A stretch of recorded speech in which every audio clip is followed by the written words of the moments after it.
is a very difficult time. But if you could say something to Janelle right now, what would it be? That we miss you and we're looking for you. And Steffi P from biology is pregnant. Oh my God, yeah. I mean, she says that she's not, but she's like totally wearing sweaters in May. Oh, tell us how you... We're recording the podcast! Shut up! Good morning to you, wherever you are, because it is Morning Somewhere for November 15th, 2024.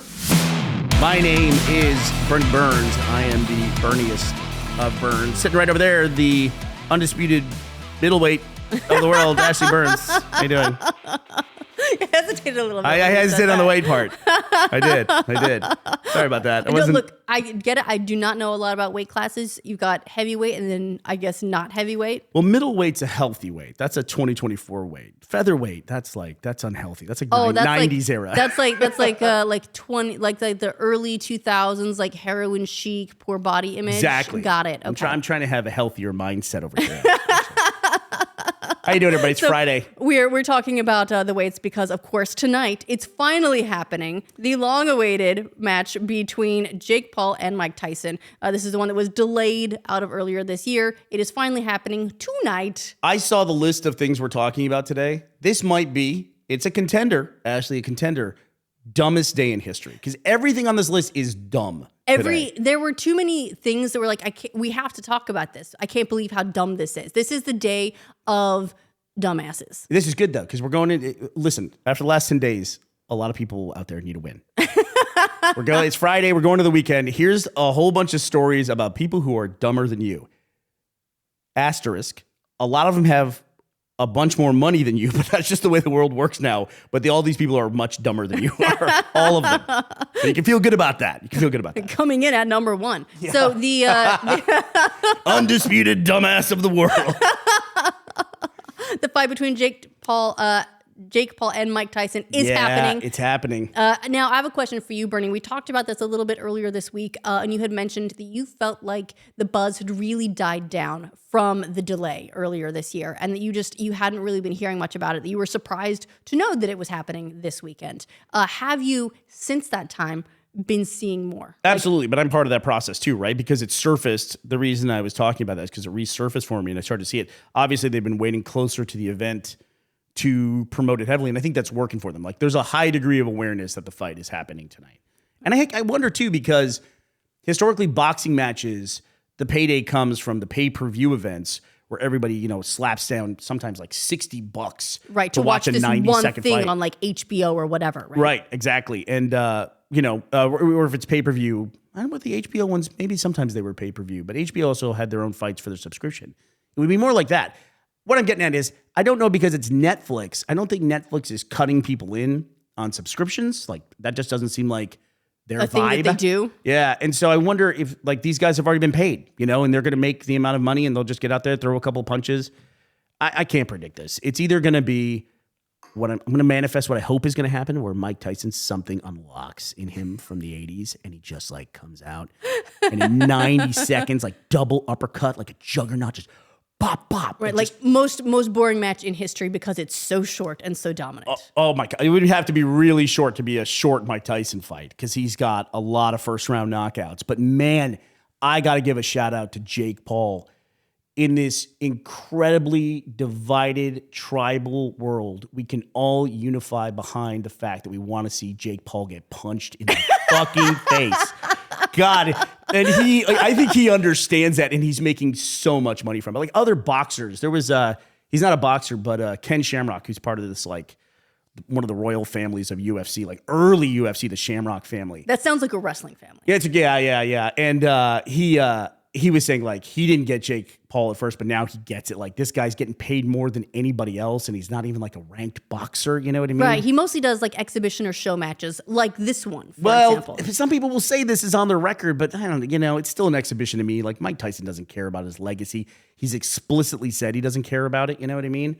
And if he's starting to say that, it just makes me feel like they've already had the conversation of like, we're gonna have a good time, and everybody's gonna make a lot of money, and let's all just take it easy. But we've also in the past seen Mike Tyson really like go into like beast mode when he gets like challenged or something at like even press conferences. So here's the thing: the fight, I thought it was in Las Vegas. It's not. It is apparently moved because of the delay. It's moved to Arlington, Texas. I think it was in Arlington the first time. Was it? Yeah, okay. yeah. My It's bad. like I must be thinking about something totally separate that was in Vegas then. Maybe the odds are in Vegas. But the if anyone is going to the match itself, do us a real solid. And as Mike Tyson walks by for his big entrance, go, you look soft. Right. Or, like, not sure you still got it in ya. You got this. Like, what we need is you need to see the shark eyes, okay? You need to see the eyes go like, let's get him in beast mode, okay? Let me give you the quote that the person could use. This anonymous hero who will rise from the masses and do this. One time, somebody yelled at a press conference. They yelled, "Put him in a straitjacket." It set him off in a way that I have never seen someone get set off. He had one of the craziest quotes of all time. He's screaming at this guy. And he says, "I'm the real man. I'm going to fuck you until you love me." Didn't say it like I said it, but it unhinged. So if somebody could just scream that at him, like real dismissive and everything, just unlock him. Unlock him. Look, he's gonna win this fight and he's gonna win the belt. That's what they win, right? They win belts. Yeah. No, they're not winning a belt for this one. I mean, they might give him like a belt for some sponsorship or something like that, but it's gonna have a big N in the middle of it. No, that's the funny thing about boxing is like the heavyweight champion of the world used to be an incredible title in sports. I bet most people couldn't even name one from the last 15, 20 years. Can you name a heavyweight champion of the world like Evander Holyfield, George Foreman, Mike Tyson? I don't even name any. Can you name any? Conor McGregor? Baby, I love you. That is the perfect answer. That is Conor McGregor. Nailed it. Heavyweight boxing champion of the world. That's exactly right. Wait. Yes, Conor McGregor. He was great in Roadhouse. How could we forget? Very, very, very fun in Roadhouse. Oh my God, it just goes to show the sport of boxing is not nearly what it used to be. That being said, I'm totally tuning in for this. I'm going to watch it. Well, there's a lot of other sort of dumbassery happening today. The first of which, Mike, you have a chance to fix the world. You have take that kid's head off. There's another head you can take off if you need to, Mike, and that is there's a kid in California, an 18-year-old. Who has just pled guilty for swatting. This kid's a serial swatter. He's carried out serial swatter? 375 swatting executions. So if you're not familiar with swatting, fuck that dude, but man. Basically what it involves is getting someone's address, usually a live streamer of some kind, and then calling into the police, making a false report, claiming you have hostages or that you've killed someone and you're going to kill yourself or something like that, right? Basically, yeah, you create a SWAT event. You roll the SWAT team out. So the police will roll up to this address, bust down the door, and then the person who called them in watches the chaos unfold on the live stream, and they pat themselves on the fucking back. And it's awful. So this kid... It's super dark, man. 375 different swatting executions. Fuck that guy, dude. He has now turned 18, which means he can finally actually be held accountable for this. Is that the way that works? He would have to do one after he turned 18, right? I mean, everything's below that is like sort of juvenile. A lot of those records get sealed. They're not usually treated or prosecuted the same. But now he's 18. So he's now pled guilty to 4 counts of making interstate threats. And so he's going to prison for up to 4 years for each of those. So at least a little bit of justice there. So maybe 16 years. Right. But if the prison bus passes Mike Tyson on the street and goes, "You used to be better," then maybe Mike Tyson can get a nice punch in to just really on drive this it kid home. where he goes by. To be clear, if people aren't familiar with this, it kind of sounds like a prank call. It's not a prank call. They don't call 911 to do a little prank. You have to dox the person, know their home address at the very least. A lot of times there's a technical aspect to it, which requires a lot of tech savvy, where you have to spoof the caller ID so that when you call 911, it appears as though it's coming from your target's house. So there's a lot to this. It's not just like a goof where a kid picks up a phone and calls and, convinces a 911 operator to roll the SWAT team. That's usually not the way that works. And this could turn it into a business. He was like charging people. He's like, I'll swat someone for you. That's fucking insane. Absolutely ridiculous. That is insane. So this is kind of like this is a Hope you learned something in prison. this is a goodbye dumbass, good riddance sort of headline there for all of us to enjoy on this Friday. Speaking of goodbye dumbasses. Did you read the big story from yesterday? I'm sure you did. I heard a little bit about it, Bernie. So The Onion has bought Infowars. They bought Infowars, which was in bankruptcy for Alex Jones. This was one of the assets that was up on the auction block, and the satirical online publication website, The Onion, has purchased it. at an auction. So this is kind of a crazy story as well. I imagine we're going to learn a lot more about it sort of as the next few days progress, because it's kind of a crazy story and because it just happened yesterday. There's a lot of details that are still sort of new and coming out. So what we know right now is just what we know right now, and subject to change. But so the Infowars sort of like website and studio assets, et cetera, were all up for auction as a result of the ruling against Alex Jones for the Sandy Hook lawsuit. So, Right. The families of the Sandy Hook victims. Yes, the Sandy Hook families sued Alex Jones, and it was ruled something like $965 million. So there's huge judgment in their favor. So a lot of his assets, things like Infowars, have gone to auction. The Onion just bought that. But here's a really weird thing about that, is apparently there was only one other bidder for Infowars. Right. And it was... That's being reported. As far as we know, this is what's been reported. As far as we know. And that is like a supplement company that works with Alex Jones. We learned about this because the legal team, Alex Jones's legal team, made a complaint that their bid was not taken. So essentially you can look at this as like The Onion and essentially Alex Jones's team or camp or whatever you want to call it. Right, trying to like basically That's what it looks buy like. it back. Yeah. And so there's kind of a lot going on with this at the moment. They're complaining about the bids because they're saying that The Onion didn't technically bid high enough, but the Sandy Hook families agreed to take less in their settlement if The Onion got Infowars instead of this other bidder.